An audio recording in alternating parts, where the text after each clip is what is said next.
The airplane descended through the clouds, revealing the endless stretch of New York City below, gray, loud, alive. Ian pressed his forehead against the window, watching small cars rush like tiny ants between huge buildings. Just a few hours ago, he had left Pakistan, his home, his childhood streets, and everything familiar. His parents had worked for years to send him here, and today he had finally arrived, with dreams, hopes, and fear all tangled inside his chest. "Welcome to the United States," the announcement came, and Ian exhaled slowly. "New life begins now," he whispered to himself. The first week was difficult. New language tones, new food, new faces that didn't look like home, crowded subway, cold wind, loneliness. He missed the smell of chai, the sound of call to prayer in the evening, his mother calling his name from the kitchen, his friends laughing in the street. But then everything changed. It was his second week at Hudson Community College. He was standing outside the campus library, holding books and trying to find his class when he heard a soft voice. "You look lost. Need help?" Ian turned. A girl stood there, light brown hair, gentle eyes, wearing a simple white hoodie and jeans. There was nothing extravagant about her, but her smile was warm in a way that felt like home. I am new," Ian said, his accent heavy, his voice shy. She laughed softly, not mocking, just kind. "Yeah, I figured." "I'm Emily." He hesitated, then nodded. "Ian." She repeated his name slowly, carefully, without making it sound strange. Ian. He felt seen, understood. She took his schedule from his hand. "Your class is the same floor as mine. Come on, I'll show you." And just like that, his loneliness shifted. Not gone, but no longer heavy. They walked together to class every morning after that. They talked about music, food, their different worlds. She told him about her father who worked late and her mother who loved plants. He told her about Pakistan, about summer mangoes and cricket matches in the street, and how the evening breeze carried the smell of roti from every home. She listened like every word mattered. Days turned to weeks. Laughter became familiar. Silence between them became comfortable. And slowly something began to grow. Something soft. Something warm. Something dangerous. Because love often starts quietly, like a whisper that becomes a heartbeat. One evening, while they were walking home, Emily stopped and looked up at him. "You know," she said softly, "I'm really glad I met you." Ian felt something inside him break open, like a door that had been locked for a long time. He wanted to say something. Anything. Everything. But all he managed was, "Me too." Their eyes met, and destiny took its first step. Winter came early that year. Cold wind rushed between the tall buildings of New York, and trees along the walkway outside the college turned bare.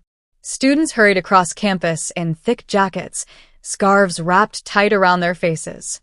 But Ian hardly noticed the cold anymore. Not when he was with Emily.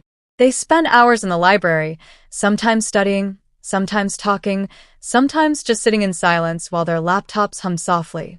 There was no confession yet. No one called it love. But their hearts already knew. They walked together every day. They shared coffee. They shared laughter. They shared secrets. And slowly, Ian began to feel something he had never known before. Belonging. Emily made the world less overwhelming, less foreign, less lonely. And he, in return, gave her something she had been missing too, someone who listened deeply. One snowy afternoon, they sat on the steps outside the campus building. The city was quiet under a blanket of white. Emily blew into her hands, her breath forming white clouds in the air. "You've changed," she said suddenly. Ian looked at her, confused. "How?" She smiled softly. "You smile more now." He felt warmth rise inside him, gentle and slow. "Maybe I have a reason now." Emily's eyes flickered, surprised, softened, almost shy. The silence that followed wasn't awkward. It was full of everything they didn't say. But love is never simple. Not when it crosses worlds, cultures, families, expectations. Ian knew that. He always knew. But when feelings are real, The heart doesn't stop just because it should. One evening, Emily took him to a small cafe near the Hudson River. Dim lights, warm wooden tables, music soft like a memory. She ordered hot chocolate for them both. She smiled at him across the table. "Ian, tell me about home."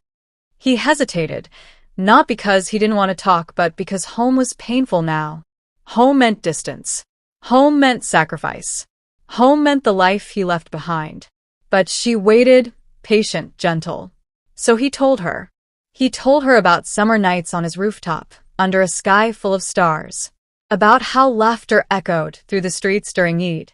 About his mother's prayers whispered into his hair when she hugged him. Emily listened, eyes soft, heart open. "Your world sounds beautiful," she whispered. Ian smiled quietly. "It was beautiful, but now you're here." The moment froze. Emily's breath caught. Their eyes locked. Nothing was said, but everything was understood. That was the night their hearts stopped being separate. They were in love, even if neither of them said the word. Yet love has a shadow. And soon, the shadow came. One morning, Emily didn't show up for class. No text. No call. Ian waited outside the library, then in the cafe, then beside the campus gate. Hours passed. Something felt wrong. Too wrong. His phone vibrated. "Emily, can you come to the hospital?" His chest tightened. His hands grew cold. The world blurred for a second. He ran. Through the snow. Through the crowds. Through the cold air burning his lungs. He reached her hospital room. Emily was sitting in a bed. Pale. Too pale. Her hands were shaking slightly. There were medical forms beside her. But the moment she saw Ian, she smiled. A weak smile, but real. "Hey," she whispered. Ian stepped closer, heart thundering. "Emily, what happened?" She looked down. Then she told him. And the world he knew, the warm world, the hopeful world, shattered. The hospital room smelled of antiseptic, clean, cold, and heartless. Ian sat beside Emily's bed, his hands trembling, though he tried to hide it. Emily stared at her fingers, twisting them together in her lap. She didn't look at him at first. Finally, she spoke, her voice small, barely holding itself together. "Ian, I've been sick for a while." He felt his chest tighten. Sick how? But his voice came out rough, like something inside him already knew. Emily took a slow breath. "It's leukemia." The word hung in the air. Sharp, cruel, unforgiving. Ian blinked, once, twice, as if his mind refused to accept the sound. Leukemia. Blood cancer. Not a fever. Not something treatable with rest. Not a temporary storm. A war inside her. His heart dropped, but he kept his face steady for her. Because she was already fragile. Already scared. He reached for her hand. Her fingers were cold. "How long have you known?" he asked. Emily's eyes filled with tears she tried to hold back. 6 months. And then something hurt more than the illness itself. She suffered alone. "Why didn't you tell me?" His voice broke, and he hated it. Emily looked up at him now, eyes aching with love and shame. "Because you came here alone. You were trying so hard to adjust. I didn't want to become another weight on your shoulders." The room was silent. Painfully silent. Ian shook his head, his voice low and trembling. "Emily, you were never a burden. You're the reason I survived here." A tear escaped her cheek. He wiped it before she could. She leaned into him. Slowly, gently, as if her body was tired of everything. And Ian held her. Not because she was fragile, but because she was precious. She whispered into his chest. "I didn't want you to stay because of pity." Ian pulled back just enough to meet her eyes. "I'm not here because I feel sorry for you. I'm here because I—" He stopped. But the words were there. Loud. Full. Overflowing. Emily waited, her heart beating in the silence. Ian exhaled. And for the first time, he said it softly like a prayer. "Because I love you." Emily's breath caught. Her hand rose, weak but steady, to touch his face. "I love you too." Their first confession didn't come with fireworks. No music. No dramatic kiss. Just two trembling hearts holding onto each other against fate. But love does not stop death. And death does not stop love. From that moment, they were no longer just two students in a new city. They were a promise, against time, against fear, against the shadow growing inside her. Ian stood up, determination settling in his bones. We fight this. Together. Emily looked at him, really looked, and for the first time in months, she let herself hope. Together, she whispered. But fate was still listening. And fate was not done testing them. The days that followed were quiet, gentle, and heavy. The kind of days where every moment mattered, because every moment could be the last. Ian visited the hospital every morning before class. He brought flowers sometimes, chai other times, but always, he brought himself. Emily's smile changed. It wasn't the bright, carefree one she once had. It was smaller now, softer, but deeper, like someone who finally knew they were loved.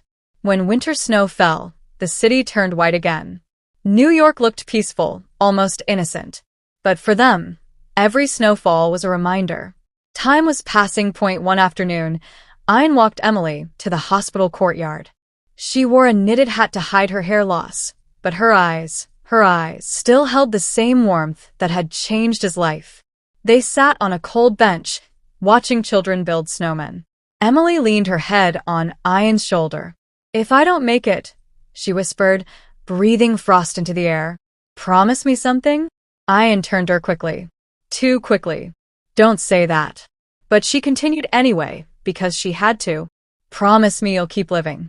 Ian's jaw clenched. He wasn't angry at her. He was angry at fate, at sickness, at the world, at the unfairness of loving someone you know you might lose. Emily, I can't think about life without you. She looked up at him, her voice breaking in slow, quiet pieces. But you might have to. Ian's chest tightened so painfully he could barely breathe. He pulled her close, closer than before, as if holding her harder could keep her here longer. No, he said, his voice barely above a whisper. If you go, I'll break. Emily closed her eyes. Then love me while I'm still here. And he did. He held her in the falling snow while the world went silent around them, two hearts trying to make time stop. They started collecting memories. Not big ones. Small ones. The kind you can hold in your hands. Drinking hot chocolate outside the train station. Laughing while feeding pigeons near the river. Sharing one pair of gloves because Emily lost hers. Reading poetry together under dim hospital lights. They didn't talk about the future anymore. The future had become a fragile thing. So they lived in moments, not years. One evening, Emily looked at Ian with something like fear. Ian, are you sure you want to stay? He didn't answer with words. He just took her hand and kissed it. Slow. Devoted. Unshakable. I'm here. I'm yours. I'm not going anywhere. Emily closed her eyes, tears slipping silently. Not because she was sad, but because she had never been loved like this before. But love cannot stop the winter from turning colder. And hospitals have their own seasons. And her body was getting tired. Too tired. The next chapter would be harder. He knew it. She knew it. But they still held each other. Because some love is brave. Emily's room changed. Not physically. The same white walls, the same beeping monitors, the same soft blanket over her legs. But the feeling was different now. The silence was heavier. The light through the window softer. The air quieter, like the room itself understood what was happening. Her illness was progressing. The doctors spoke gently, carefully, like every word might break someone. We're doing everything we can. Which always meant the same thing. There's only so much time. Ian started staying longer. He stopped caring about assignments. Stopped attending classes regularly. Stopped thinking about anything outside that hospital room. His life had condensed into her. He would sit beside her bed, holding her hand, reading softly. Not because she needed the story, but because his voice made her less afraid. Emily's strength came and went like waves. Some days, she laughed, small, gentle laughs that made Ian believe everything would be okay. Other days, she could barely lift her head. But no matter how weak she became, her eyes always looked for him first. The way someone looks for home. One night, the room was dark except for the dim light from the hallway. Snowflakes tapped the window softly, like they were trying to get in. Emily spoke suddenly, her voice thin, like wind through dry leaves. Ian? He looked up instantly. Yes. I'm here. She swallowed, slow and difficult. I'm scared. Ian stood and leaned closer, his forehead touching hers. I know. Her fingers trembled in his. I don't want to forget you. Ian's breath shook. You won't. Her eyes glistened, tears forming but not falling. But what if you forget me?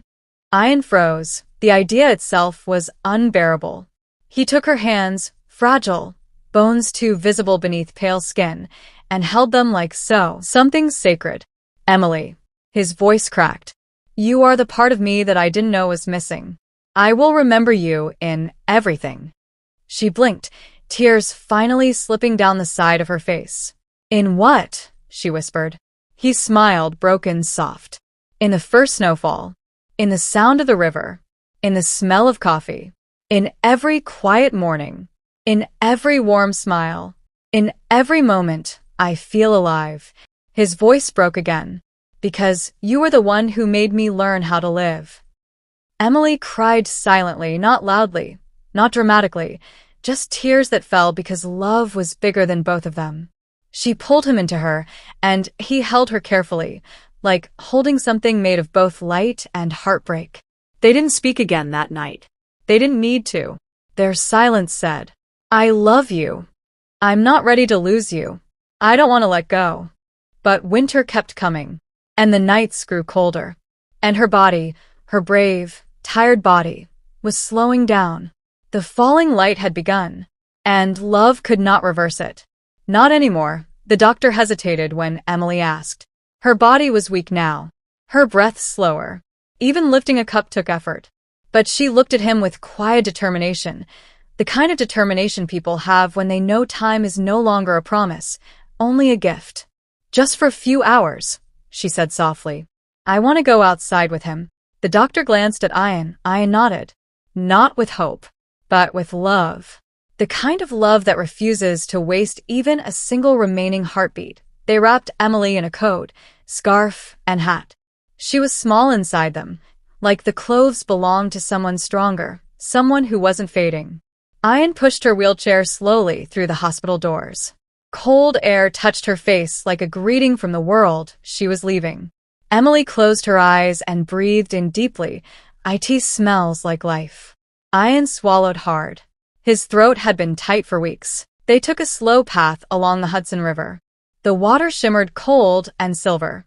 The sky was pale blue, the kind of clear sky that comes only in winter. Emily watched everything like she was memorizing it. Children running, dogs jumping in snow, steam rising from street vendors' carts. Life continuing, unaware of her ending. Ian walked beside her, one hand on the wheelchair handle, the other holding her hand. Her fingers were colder now, but he didn't let go. They reached a bench overlooking the water. Ian lifted Emily carefully, gently, and sat with her on the bench, his arm around her to keep her warm. She leaned into him, her head resting on his chest. Do you remember the first day we met? She murmured. Ian smiled, a broken smile, but real. You told me I looked lost. Emily laughed, a thin, breathy laugh. You did. He kissed the top of her head. I was. Before you. She closed her eyes. The wind blew softly through the river reeds. Snow fell slow, quiet, peaceful. The world was so calm. It almost felt like time had stopped for them. Almost. Emily lifted her head slightly, looking up at Ian. Her voice was barely a whisper. When I'm gone, don't let this be the end of you. Ian's eyes burned. Don't talk like that.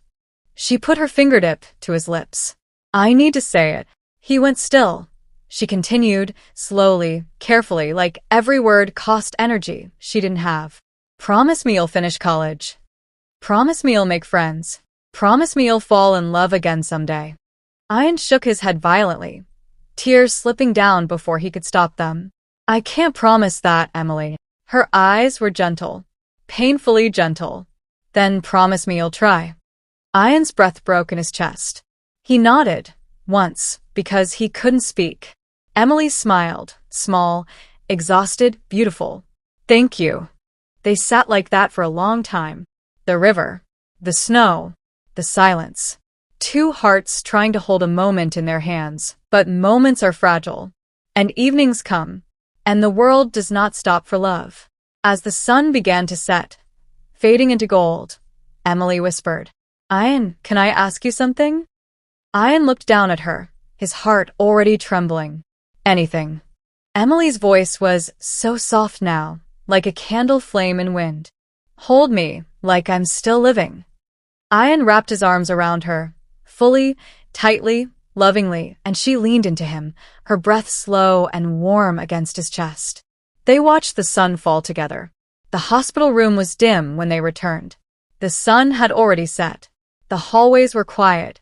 The world outside kept moving, people going home, eating dinner, laughing, living. But inside this room, time had changed. Time had become something soft and fragile, like the flame of a candle that could go out any moment. Emily lay in bed, her breathing slow, uneven. Ian sat beside her, holding her hand as if it were the last warm thing in the world. He knew, without being told, that her body was tired, very tired, too tired to fight anymore. But she was still here, still alive, still his. For one more night, a nurse entered quietly and adjusted the machines. She looked at Ian, her eyes gentle. She didn't say the words. She didn't need to. She placed an extra blanket over Emily, touched her shoulder softly, and left the room. When the door closed, it felt like the world had taken a step back, leaving only the two hearts that mattered. Emily opened her eyes slowly. Ian leaned closer. I'm here. She smiled, weak but real. I know. Her voice was faint, fading like evening light. Ian brushed her hair back gently, what was left of it, and kissed her forehead. Her skin was colder now, not like before. Not like life. Ian. Yes. Can you talk to me? He swallowed. What do you want me to talk about? She blinked slowly, tired. Tell me something warm. So he did not. He told her about the first day. Their last sunset outside hospital walls. He saw snow in America. How he had been amazed and confused. How he slipped on the ice walking to class. How she had laughed, really laughed, when he told her. Emily smiled faintly. I remember. Her eyes softened. You looked so scared of ice. Ian laughed, but the sound was watery, breaking. I was only scared of losing balance. She squeezed his hand lightly. You never lost it with me. His eyes burned. He didn't look away. She looked at him then, really looked, through tired eyes that had seen pain, but had loved anyway. Ian, you made my life bigger than my illness. His breath caught. And you made my life more than just survival. A tear slipped from the corner of her eye. This time, Ian didn't wipe it. He let it fall. Some tears deserve to touch the earth. Emily's breathing grew slower now. Each inhale took effort. Each exhale was softer than the last. Ian held her, one arm beneath her shoulders, her head resting against him. Her voice was just a whisper now, barely a breath. Don't be alone after me. Ian closed his eyes tightly. I'll try. That's all I wanted. A pause. A long, slow, final pause. Then, with one last flicker of strength, Emily whispered, I love you. It was barely sound, barely breath, but it was everything. Ian leaned down, his forehead pressed to hers. I love you too. Her fingers loosened slowly in his hand. Her breathing slowed, then stilled. The monitor beside the bed went silent and still. No alarms. Just silence. The kind of silence that changes a person forever. His voice broke as he answered. Ian did not cry loudly. He did not scream. He did not call for help. He simply held her. Held her like she was still warm. Held her like love could keep her here. Held her until nurses came. held her even when they gently tried to take her away. Because some goodbyes are not spoken. They are felt, and in that silent hospital room, with winter pressing softly against the windows, Ian's world broke. Beautifully, quietly, completely. The world did not stop when Emily died. Cars still rushed down the streets. People still laughed at cafe tables. Someone somewhere fell in love. Someone somewhere was born. Life continued. Indifferent, loud, unaware. But for Ian, everything had gone silent. He walked back to the apartment alone that night. The cold air cut through his coat. His hands were numb. His mind felt distant, fogged, like it was wrapped in cotton. He opened the door. The lights were off. The room was exactly the same as he left it. But nothing felt the same. Her scarf was still on the back of the chair. Her mug still on the table, with her lip mark on the rim. Her handwriting still on the little sticky note on the wall. Don't forget to smile today. Ian broke. Not loudly. Not violently. He sank to the floor, quietly, and pressed his forehead against the cold tile. And he cried. Not like someone mourning. Like someone drowning. Grief is not loud. It is not dramatic. It is the empty side of the bed. The extra toothbrush. The silence in conversations. The songs you can no longer listen to. Grief is love with nowhere to go. Days passed. Or maybe weeks. Ian didn't count. He went to the cemetery often. Snow covered the ground, soft and white like untouched paper. Emily's name was carved into stone. Too sharp, too final. Ian would sit there, knees pulled to his chest, staring at her name. He didn't speak. He didn't have words left. He just sat. Because sometimes, presence is the only language grief understands. But slowly, painfully slowly, the world began to move again. One morning, Ian woke up and the sun felt warm on his skin. Not happy. Not healing. Just warm. He made tea, not because he was hungry, but because the act of boiling water felt like something normal. Something human. He took a shower. He cleaned the apartment. He went outside and let the winter wind touch his face. The world did feel right, but it felt real. And reality is where the living must remain. He returned to college. People looked at him with cautious eyes, unsure what to say, unsure what to avoid. He didn't blame them. Some wounds are visible. Some are stitched inside. A professor pulled him aside after class. You can take more time if you need. Ian shook his head. No. I need to keep going. His voice was flat, but steady, because he had made a promise. To her. At night, he still sat by the window. He still reached sometimes for a hand that wasn't there. He still heard her voice when he closed his eyes. But now, he spoke back. I'm trying, Emily.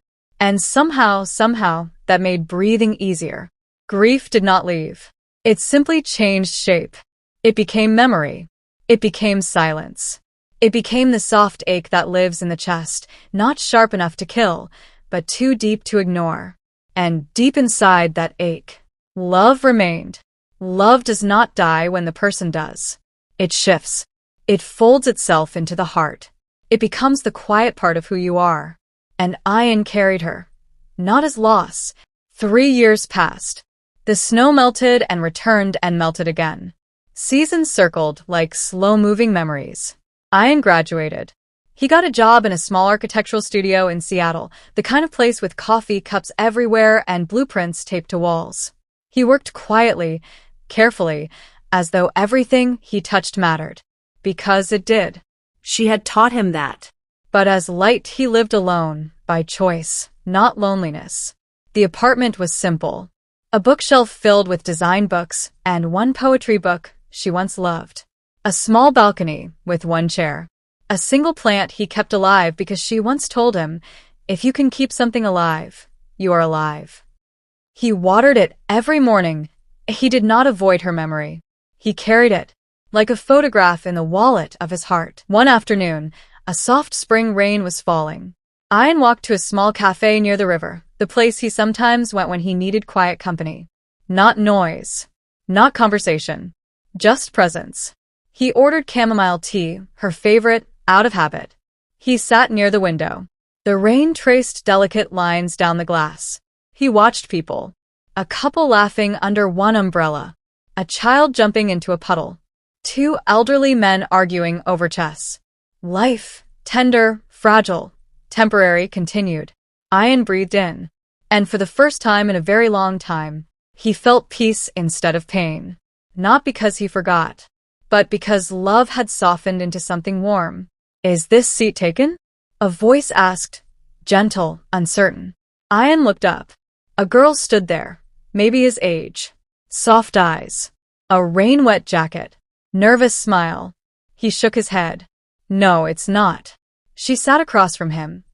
Quietly, respectfully, like she understood silence. They didn't speak for a while. Just shared the rain. No ruse. No expectation. Not love. Not yet. Just two souls sitting in the same world. And that was enough. Later, when he left the cafe, he passed the river bridge. The wind was cool and light, brushing his face the way a hand once did. Ian closed his eyes. Thank you, he whispered. Not to the sky, not to the memory, but to the love that shaped him. He did not say goodbye, because he wasn't leaving her behind. She was still here, in the gentleness he learned, in the patience he carried, in the way he spoke softly to the world. She lived in him. Where love remains, loss is not the end. Epilogue. Years later, people would say Ian had a quiet kindness in his eyes. They wouldn't know why, but he would. It was the part of him that once loved deeply, lost painfully, and still chose to keep living. And sometimes, when the sunset spilled gold across the sky, he smiled. Because some loves are not meant to be forgotten. They are meant to become the light we walk with.